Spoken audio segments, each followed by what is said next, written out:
Good morning, everyone, and welcome to today's session on Social Samadhyadhyayana. Without further delay, I would like to call upon Dr. Mulidhar Sharma sir, STMCA Udupi, to take over the session. Welcome to you, sir.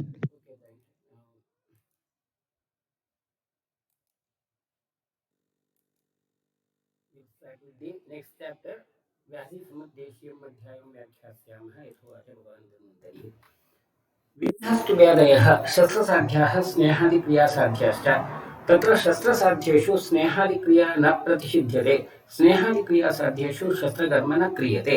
Now, from Sushruta's point of view, because it is a surgical textbook, the diseases could be classified into two categories as surgical and non-surgical. And in the surgical conditions, non-surgical treatment like Snehadi Kriya, any of the other non-interventional treatment is not contraindicated. Whereas if there is a possibility of any non-surgical treatment, surgery should not be done. And this is the major identity factor of Ayurvedic surgery. Whenever there is a question like what is Ayurvedic surgery and how that Ayurvedic surgery is different from the contemporary surgery, the one major point of answer would be this, that there is a conservative approach.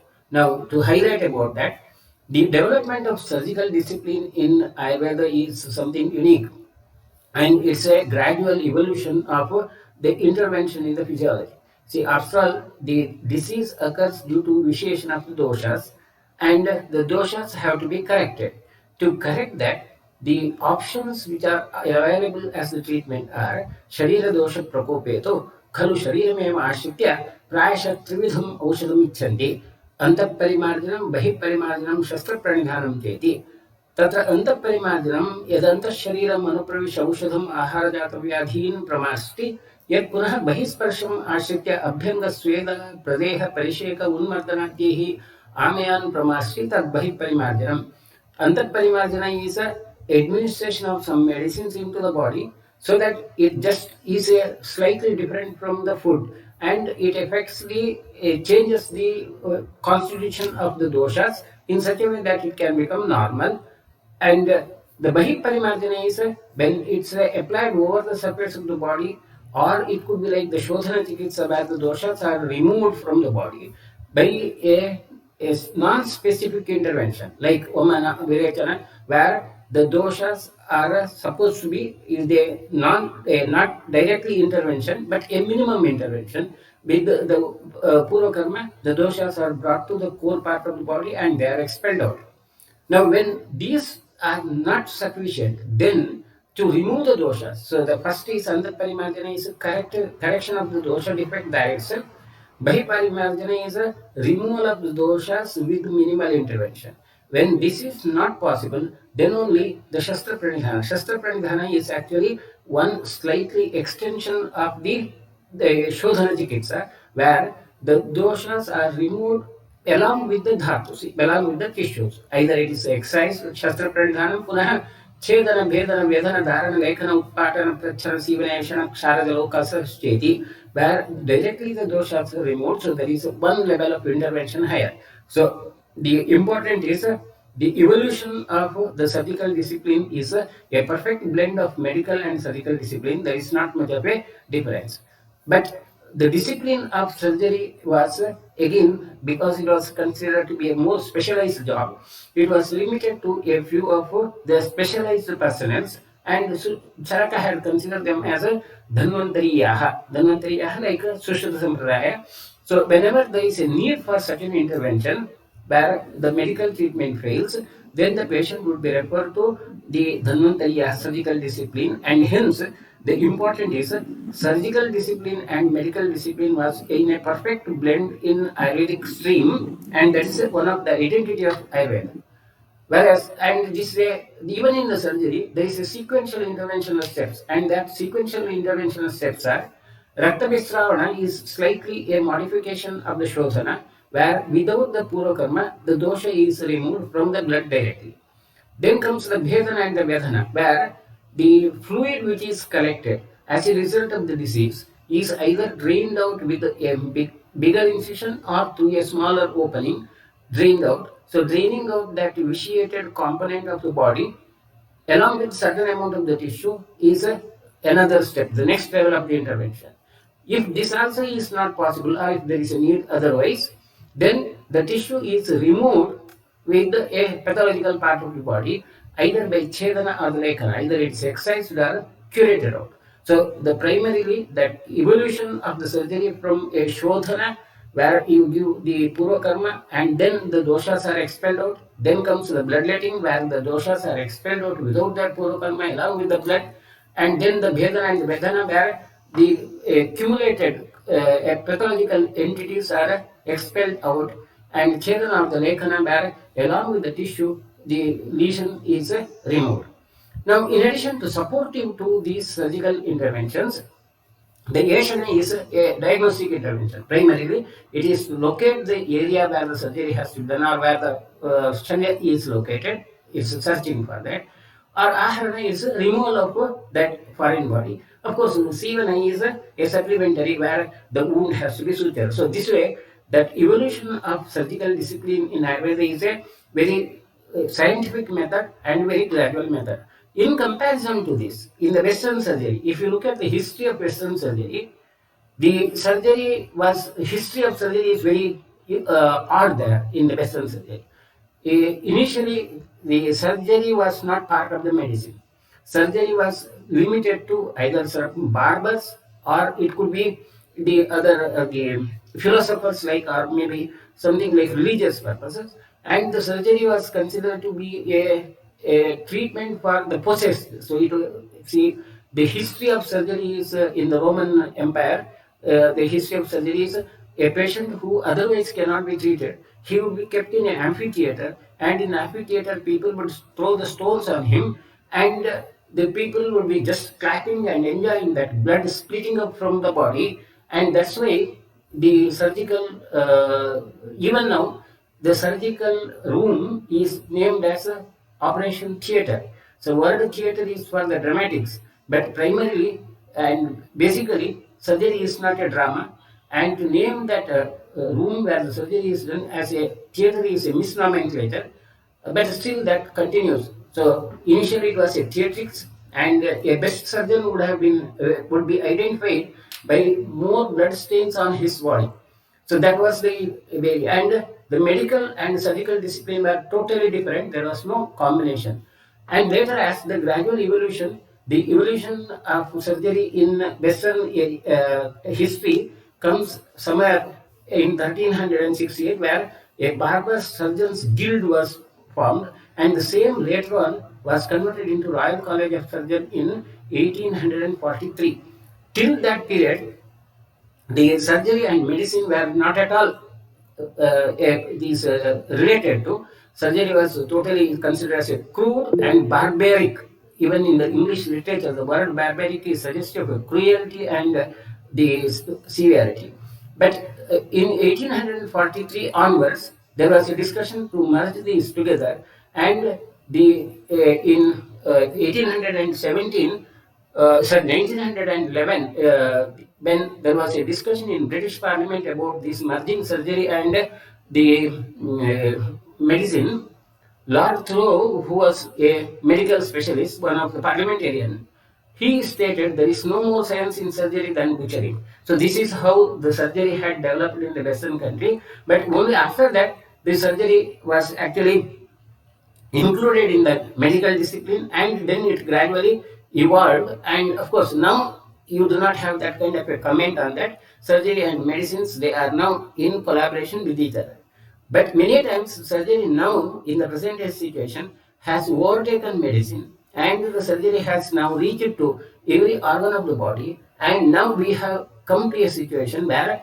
even the contemporary scientists, contemporary medicine specialists, they are looking for an alternative to avoid surgery, and the need for surgical conservatism is one of the issues. Because now I will not go into the other part like the surgery, how it has developed and so on. So of course it has developed, it has benefited. I am not denying that part. So when I say this, I am not denying that part.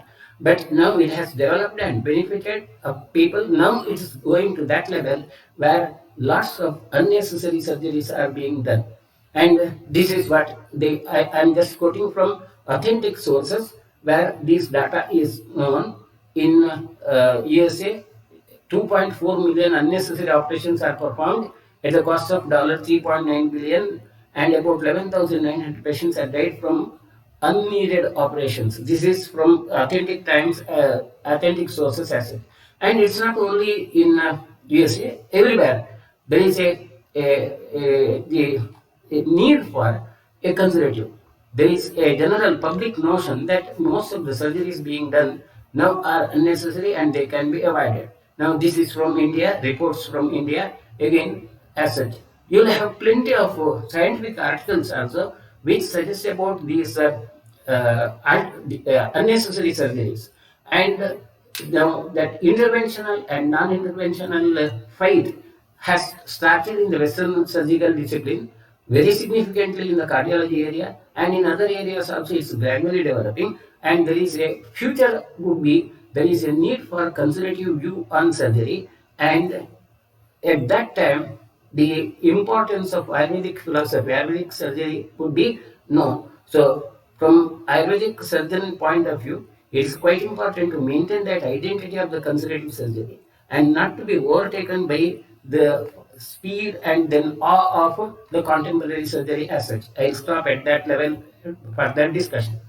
Then further continue on that. अस्मिन् पुनः शास्त्रे सर्वतन्त्रसामान्यात् सर्वेषां व्याधीनां यथास्थूलम् अवरोधः क्रियते प्रागभीतं दुःखसंयोगाः व्याधयः इति. Because Sharya Tantra is a discipline which involves all the other disciplines, it's a Sarvatantra Samanya, a point which we have discussed in detail in the first chapter. Because all of the diseases are involved, the classification of the disease and description of the diseases would be of all the other diseases. And again, a point which we have discussed earlier, the dukkha sanyoga vyadhaya. Definition of vyadhi or disease in Ayurveda is anything which produces discomfort is a disease. So, a vyadhi doesn't require a physical involvement. But from the contemporary science point of view, the issue is a bit wider, or there is a lot of these confusing issues. To name a condition as a disease, as per the standard definition, a condition of the living animal or plant body or one of its parts that impairs normal functioning and is typically manifested by distinguishing signs and symptoms. Only when there is a typical signs and symptom and when there is an evidence of a physical involvement, that condition can be called as disease. So if you have developed headache during the class, that headache during the class may not be considered as a disease from contemporary point of view, whereas it can be a vyadhi from Ayurvedic point of view. So when it's a vyadhi, there is a need for intervention. To have the other alternative issues, there is other additional words like disorder, syndromes. These are all the words which make you more confused many times like than otherwise. Instead of considering anyone who has a discomfort as a disease, which is a really a practicable option. In the contemporary sense, we have all these issues like disease, evidence-based these disease, then disorders where you have a lesser grade of evidence, syndromes where the evidences are there, but they cannot be still considered as disease because you have a group of symptoms which consistently occur together. And of course, when it comes to the question of definition of health, it's just copying of what Ayurveda would say, like where the mental and social well-being and also is included as a part of the health. So there is a lot of confusing issues. Compared to that, Ayurvedic definition of Vyati is a simpler, more practicable, and we need to stick on to that and then highlight the value of that kind of a definition. तच्च दुःखं त्रिविधम् आध्यात्मिकम् आधिभौतिकम् आधिदैविकम् इति तत्तु सत्यविदे व्याधौ उपनिबद्धति. Now classification of the diseases according to Ayurveda would be based upon adhyatmika, adhibhautika, adhidaivika. Out of this adhyatmika, सप्तविधाः आदिबलप्रवृत्ताः, जन्मबलप्रवृत्ताः, दोषबलप्रवृत्ताः, these are the adhyatmika. संघातबलप्रवृत्ताः आदिभौतिक, and then kalabalapravruttaः, daiva-balapravruttaः, swabhava-balapravruttaः are Adi-Daivika. Adhyatmika is something which is related to the body constitution as the body develops from the birth point of view or from the time of Shukra Shonita Sanyama, from the time of fertilization. As the body develops, that's the Adhyatmika. Adi Bhautika is related to the external environment. Adi Daivika is something which is related to the nature, the outside as such. Now, Adibala Pravruttaha, Shukra-Shunita Doshanmayaha, Kustha Arsha Prabhutayaha, Tepi Judaha, Matajaha, Pitradashta.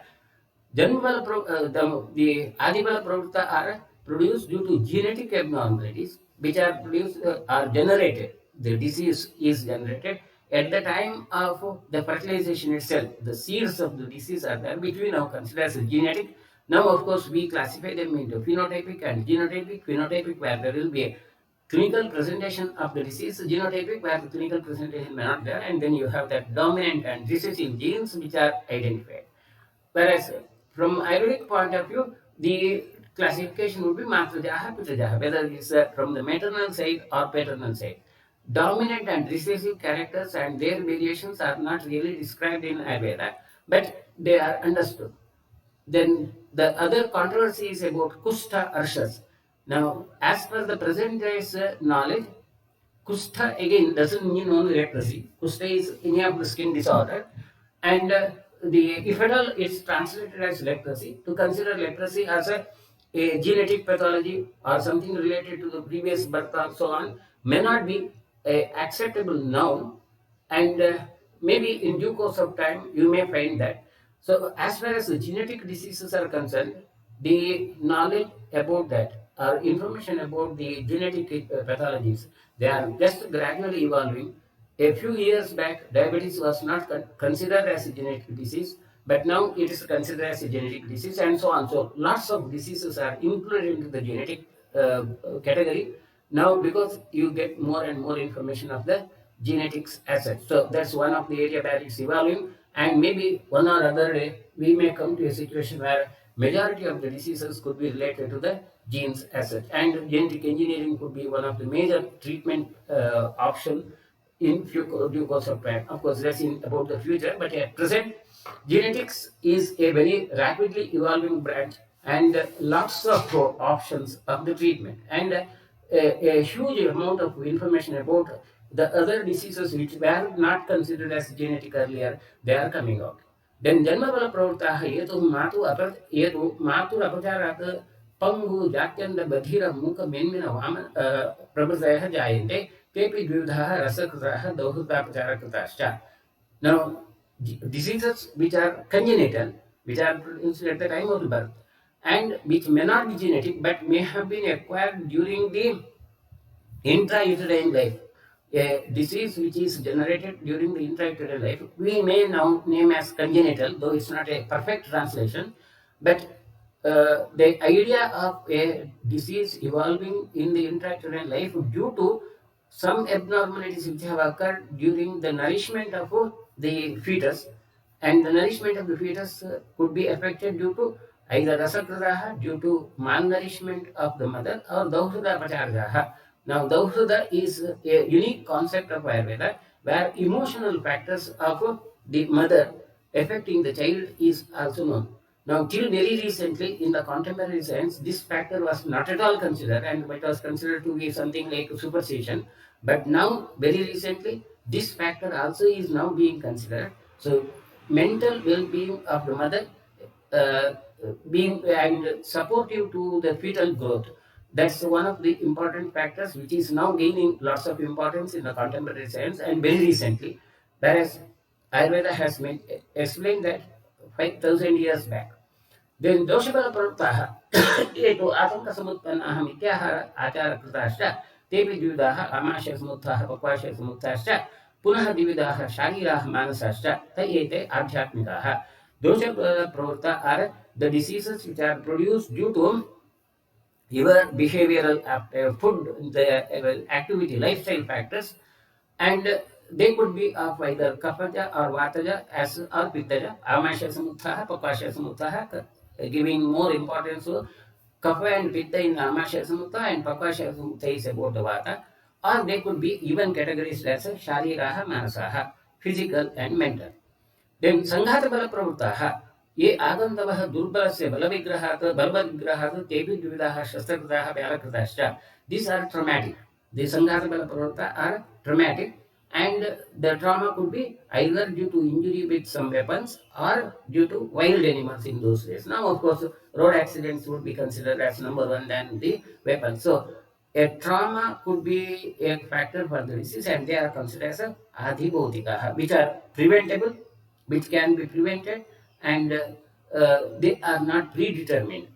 And hence as such, and the visheshan of the doshas, our kriya kalas, they may not be applicable to the sanghas bala pravritta, because the disease can occur due to the trauma, and hence the shasti these your shat kriya kalas, they may not be applicable. Once there is an injury, then immediately the dosha visheshan starts, and you may not have that sanchaya and prakopa stage. It may be directly sthana sanchaya at that stage. Then Kalabala Parvataha, the diseases which are produced due to seasonal variations, which could be Shitosna Varsha Vata Varshatapa Prabhuti Bihi Nimittaha, Tepi Judaha, Vyapana Rutukraha, Avyapana Rutukrashta. The factors related to the season, either cold or heat or maybe the rain or so on, and which could be either due to the normal seasons like raining in rainy season, and that excess of rain may produce the disease, or avyapana rutaha, when vyapana rutaha, when it doesn't rain in the rainy season, or avyapana is that rain in the rainy season itself could be a cause for the disease. So environmental factors being a cause for the disease. Now this is again another of the evolving branch. Earlier, the diseases, the importance of the environment in the disease was not really understood properly in the Western medicine, but now it's one of the very important area, and lots of importance is given to the environment and environmental factors.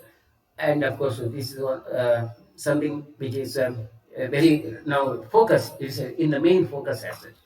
Daivabala pravutta. Another is Daivabala pravutta, where Devadroha Abhishaptakaha, Atharvanakritaha, Upasargajascha, Tepi Dvidaha, Vidyudashinikritaha, Pishachadikritaschа, Punascha Dvidaha, Samsargajaha, Akasmikascha.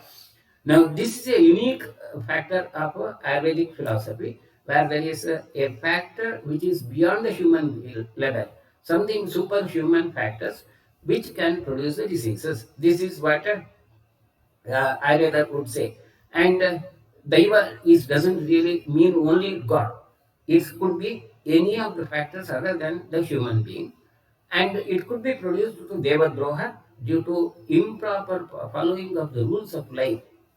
Deva doesn't mean God who is just worshipped in the temple.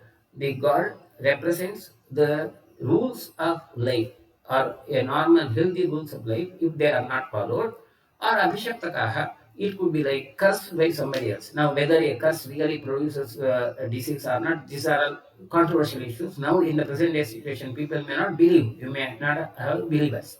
But that superhuman beings, are the superhuman organisms producing the diseases, they now we consider them as infective diseases.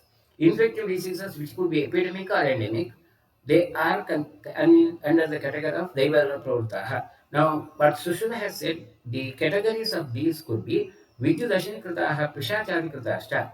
Pishacha are the microorganisms which are not visible to the naked eye, which have a tendency to hurt the living tissue. They are the Pishacha. Pishitam asti iti pishachaha, which eats the flesh is pishacha.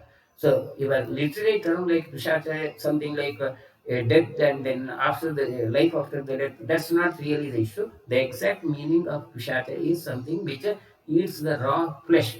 So there could be some human beings also who would be pishachas who eat the raw flesh as it. Anyway, so that's the one. And it could be samsargajaha akasmikascha.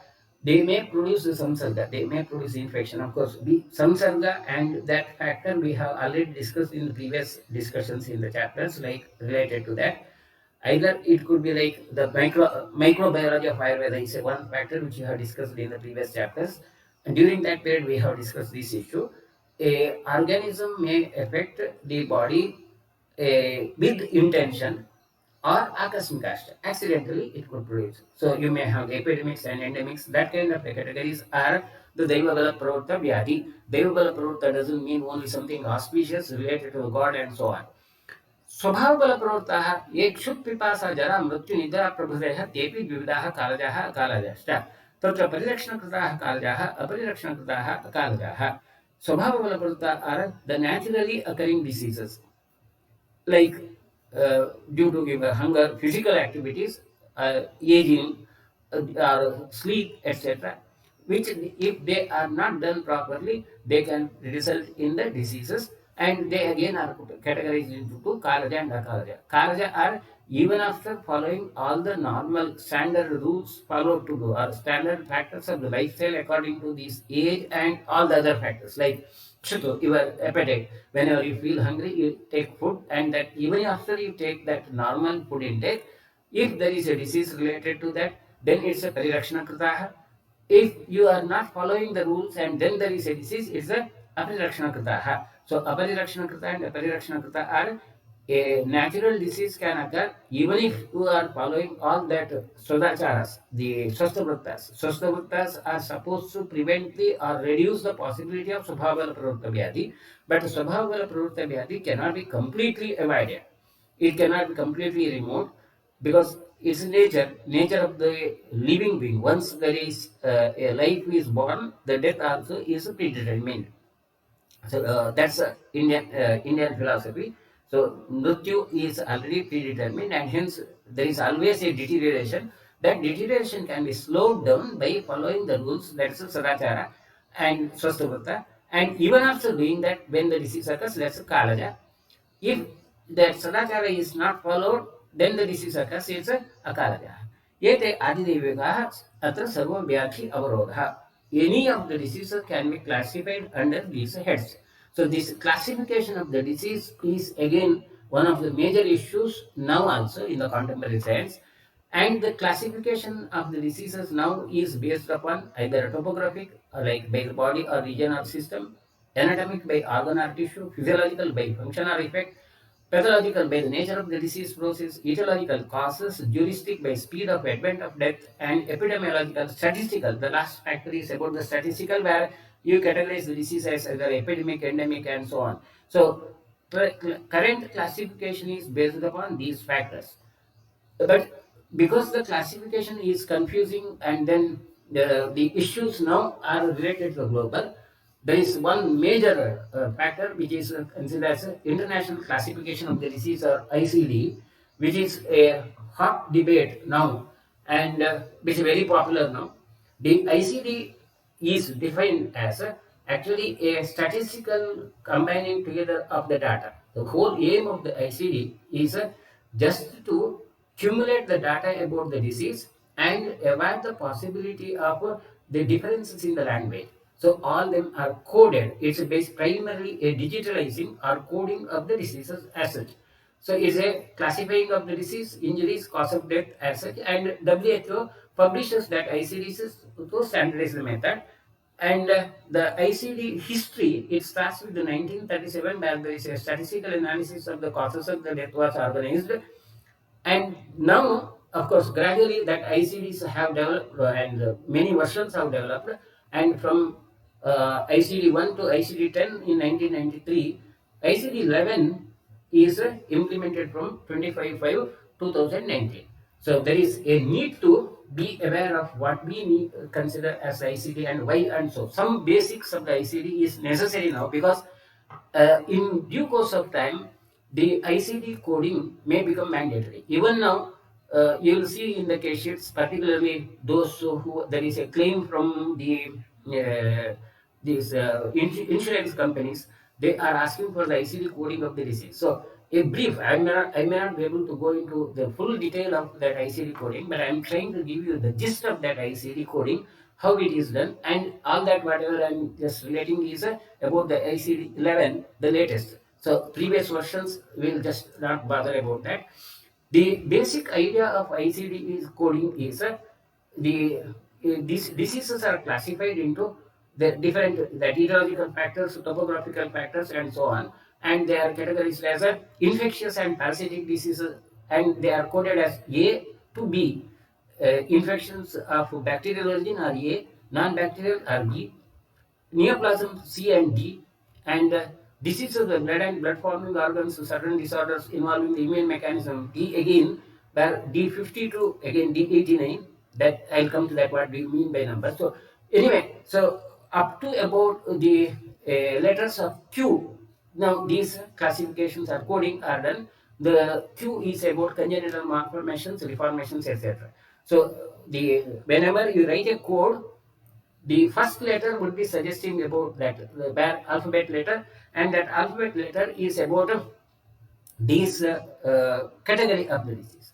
Now, in each of these categories, there will be subcategory of the complications, and subcategory of the complications are given by the numbers, like 2 digits or 4 digits. Like when I this Q00 to 99, different 99 varieties of the congenital malformations affecting the system, they are included, and they are noted in the second and third position. If there is a further categorization, need of further categorization, they are based upon the anatomical entity or the anatomical site or the severity, then the further 3 or 4 are mentioned, and there is a classical method. You have a full stop here, and if there is an extension, there has to be apostrophe over here. So that's about how the coding is done. It is purely a computer language. Now, to make it very simplified, and I will give some out of 2 or 3 examples of how the coding is done. Typhoid, a infective disorder from the contemporary point of view, and the salmonella organisms are categorized as A01. Salmonella is 01. So a typhoid without any complications where you have identified A01 and no complications and hence 0. Suppose the patient has typhoid meningitis, then is in the list of that coding, meningitis is given the number 1. So A01.1 suggests of meningitis. Suppose the patient had a typhoid arthritis, A01.4. So you have 99 categories of those complications. That's how typhoid with arthritis would be A01 point or dot 4. Now, I will give another example. If we say diabetes mellitus in the 11, that ICD code 11 is categorized endocrine disorder.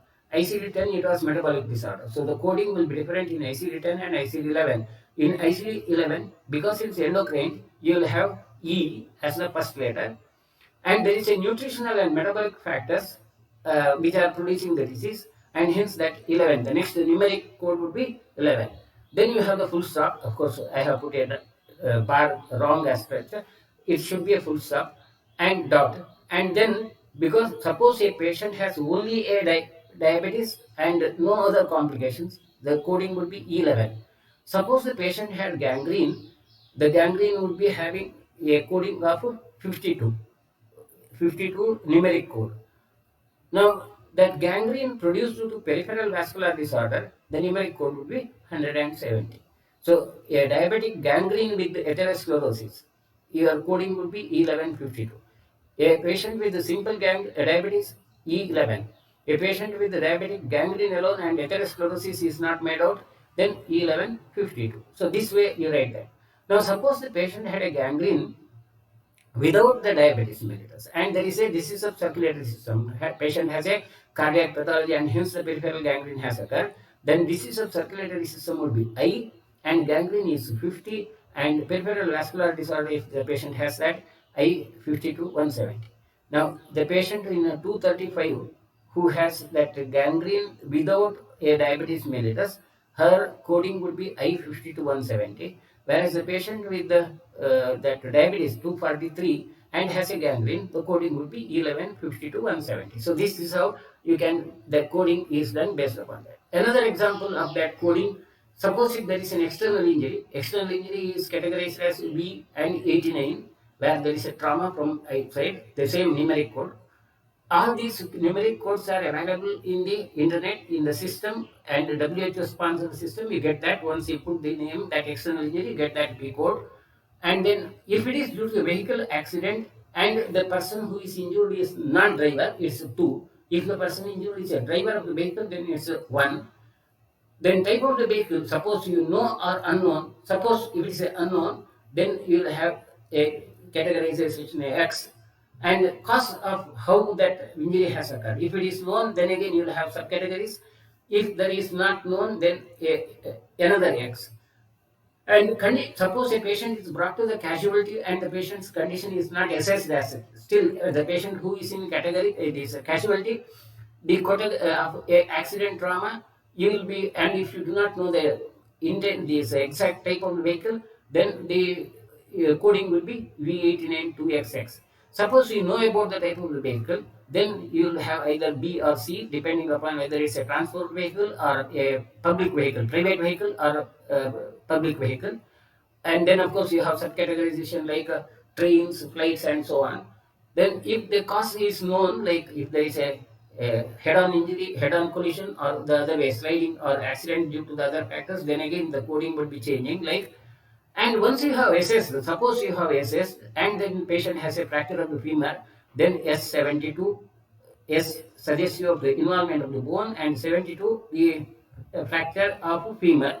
Suppose the patient has a fracture of the femur plus fracture of the Colles fracture. Suppose in a accident it can occur, then the coding will change into S72 plus 52 instead of the A where it's not assessed. Suppose after the examination, this way the ICD coding is maintained and it's a digital coding asset. And the whole purpose of the digital coding is to give a universality to the identification of the disease asset. Now, and very interestingly, in 11 ICD coding, there is a chapter for traditional medicine also, and a separate supplementary chapter is added. And the real rationality of that coding is very difficult to make out. I couldn't really make out that rationality. But interestingly, there is another issue which every Ayurvedic practitioner should know. Our Ayush department has started with a separate coding, and a portal has been started. So those who do not know about that, so look at this. The URL of the coding is NAMSTP Ayush Government Gov in, and then index there.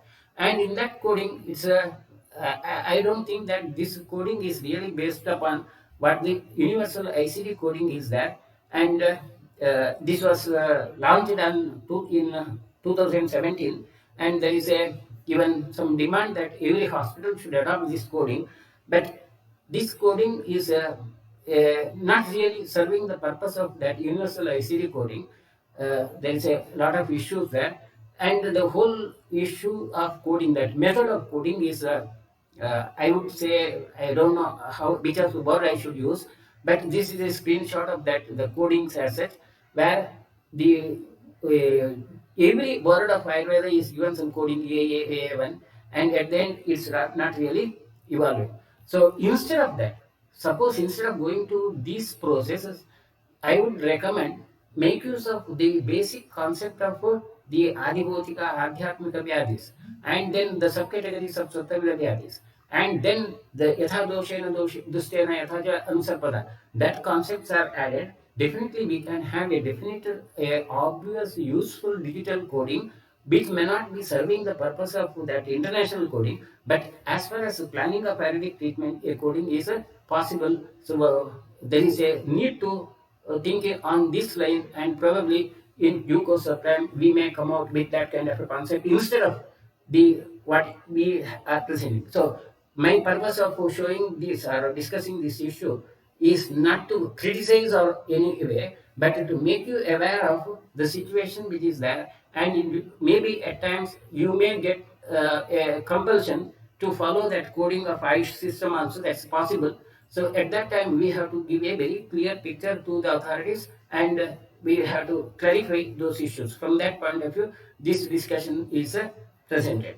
Now, continuing that, so instead of wasting more time on those issues which are away from the Samhita issue, but still a factor which we have to know.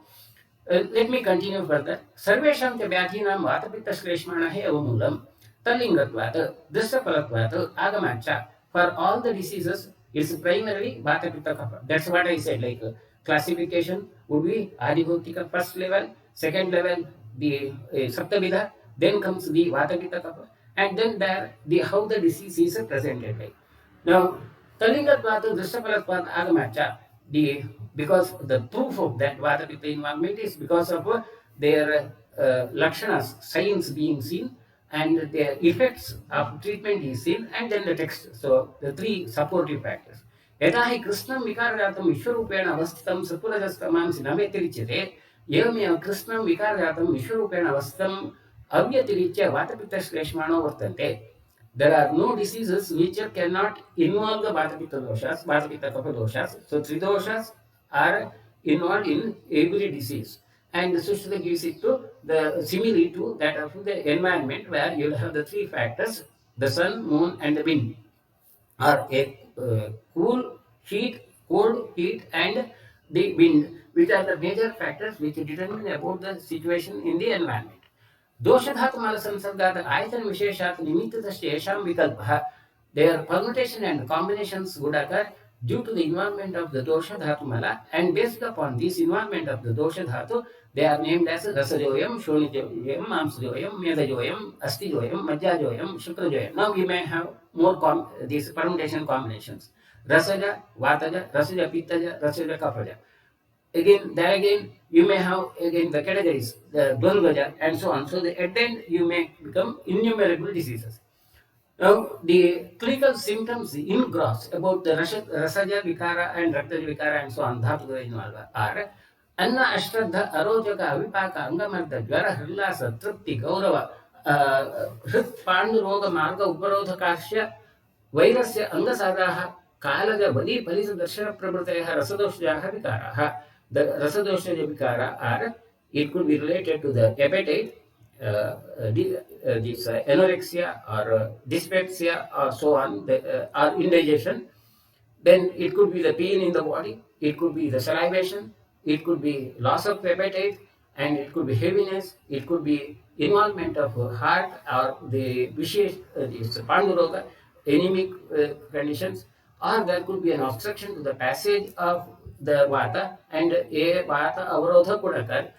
And it could also be the season and these degenerating diseases like Kalajavali Palitaha, aging disease also could be considered as Rasadosha. Similarly, Raktaja, Kushta, Visarpa, Pidaka, Mashaka, Nilika, Tilakalaka, etc. Local eruptions with the maybe pus forming or non-pus forming, inflammatory or non-inflammatory swellings, which are localized, they are primarily considered as a Raktadosha. The Mamsya are Adhimams, Arbudarsha, Adhijiha, Upakusha, Shundika, where there is a localized, non-tender, soft mass produced, they are considered as Mamshadoshira. And the Medoja are again localized swellings which are huge in size and may have contents which are not that of the same, like a cystic condition, or where there could be some fluid or maybe something which is not that of the normal condition, doesn't look like normal tissue, heterogenic tissues corrections with the localized swellings, Granthi, Vitadi, Galaganda, Arbuda, Medoja, Usta, Prakopa, Madhumeha. Then in addition to that, Madhumeha, Staulya, Atisveda, Prabhadaya. The Pramehas, different varieties of Prameha, there again Madhumeha. Madhumeha is end stage renal failure, it's not only the diabetes. Then Atistaulya, obesity, these are the Medodoshana. Adjasti Danta Asti Adidanta Astitoda Shula Kunaka Prabhadeha, related to the hard tissues of the body, bone as well as the teeth, they are the Astidoshana. मज्जादोषजा तमोदर्शन मूर्छा ब्रह्म स्थूल मूल अरुह जन्म नेत्राभिषंद प्रवृत्तयः मज्जादोषजा are related to the maintenance of the consciousness and homeostasis, and hence the patients who tend to have giddiness and so on, they could be considered as Majjadoshaja. Then Shukradosha is related to the genital system, Klaibya, Apraharsha, Shukrashmari, Shukrameha, Shukradosha related to the genital system, impairment of the genital functions. Tagdosha, Sango, Atipravruti, Ayatha Pravruti, Malayatan dosha, the diseases of the skin and then excess or lesser discharges could be related to the Malayatana, like Sweda or the Mala acid. Indriyanam Pravruti, Ayatha Pravruti, Indriyan Ayatana dosha.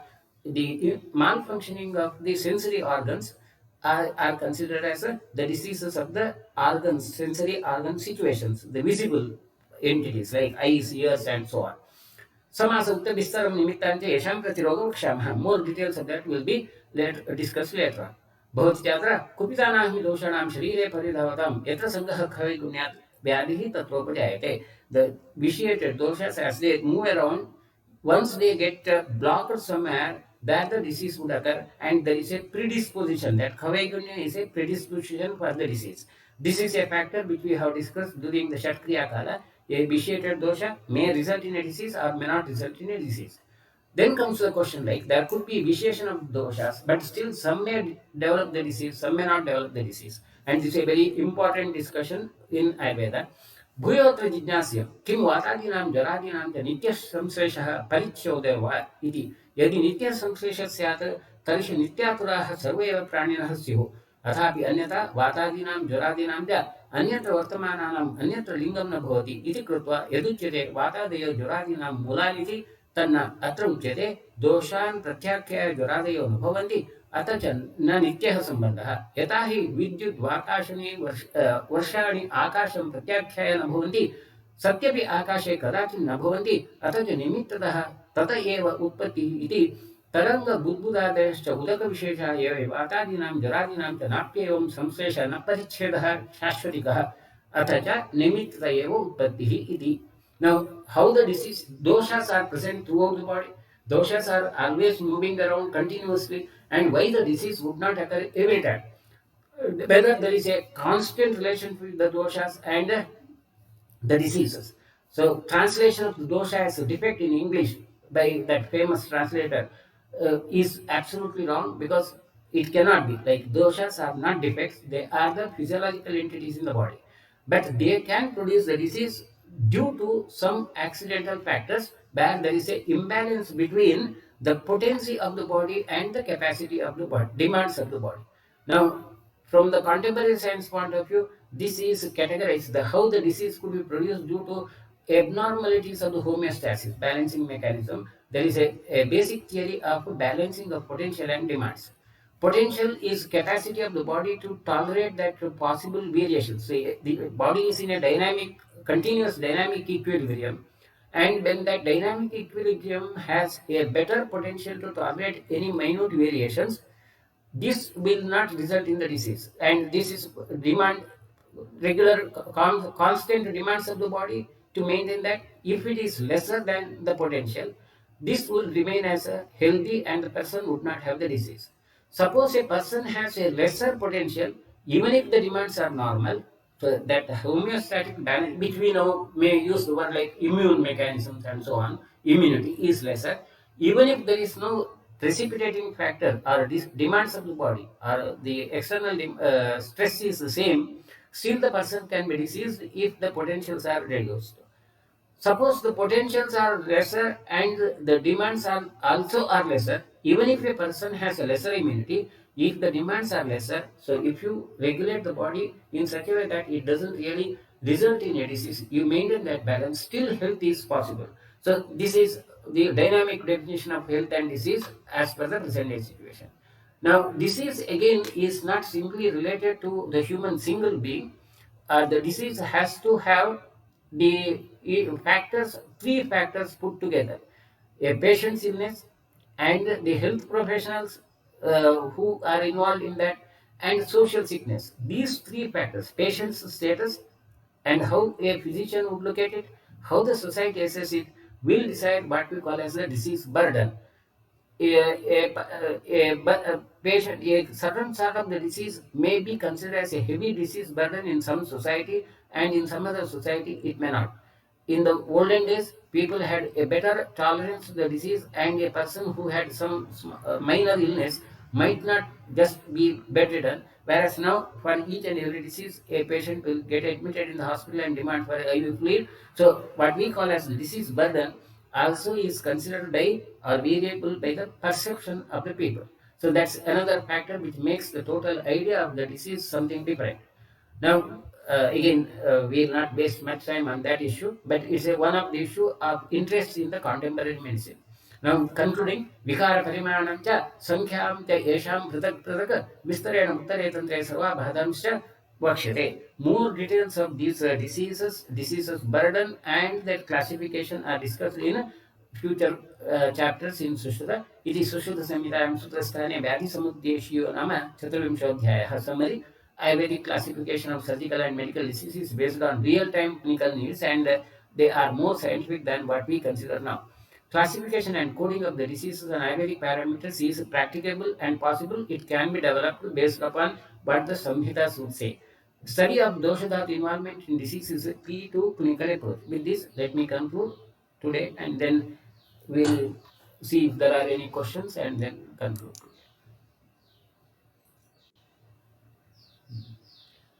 There are no questions, so I think we conclude today. Uh, Please up the video. Yeah. Okay. All right. So that's there are no more questions. Like okay. Thank you.